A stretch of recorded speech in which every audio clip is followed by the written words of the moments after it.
جن بھائیوں کا اور جن بہنوں کا تعلق برج اقرب سے ہے اور وہ بہت پریشان ہیں، جس جگہ بھی جاتے ہیں ناکامی حاصل ہوتی ہے، انٹرویو دیتے ہیں فیل ہو جاتے ہیں، پیپر دیتے ہیں فیل ہو جاتے ہیں، کاروبار کرتے ہیں کاروبار فلاپ ہو جاتا ہے اور بہت سے معاملات ان کے ڈسٹرب ہو جاتے ہیں، اور ان تمام معاملات کی پریشانی کی وجہ سے وہ بہت ہی ڈسہارڈ ہو کر بہت پریشان ہیں اور مایوس ہو چکے ہیں۔ تو آج سے وہ مایوسی اپنی ختم کر دیں۔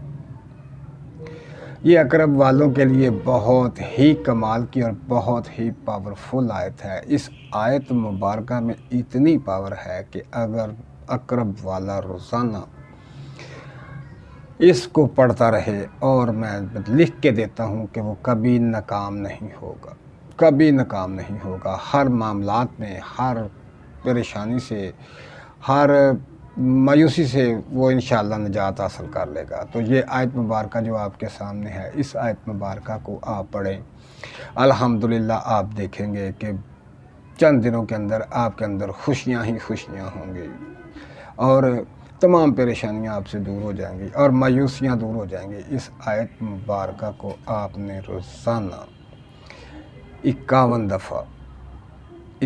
دفعہ روزانہ پڑھنا ہے۔ الحمدللہ آپ دیکھیں گے کہ ناکامیاں ختم ہو جائیں گی اور کامیابیاں آپ کے قدم چومیں گی۔ اس آیت مبارکہ میں اللہ پاک نے بہت برکت رکھی ہوئی ہے۔ خاص کر یہ آیت مبارکہ جو ہے اقرب والوں کے لیے ہے۔ اقرب والے اس آیت مبارکہ کو پڑھیں، اس کا وظیفہ کریں، الحمدللہ الحمدللہ کامیابیاں اور کامرانیاں حاصل ہوں گی۔ خاص کر یہ اقرب کے لیے ہے۔ اقرب والے پڑھیں اور دعاؤں میں یاد رکھیں۔ اللہ پاک آپ کو کامیابیاں عطا فرمائے۔ آمین۔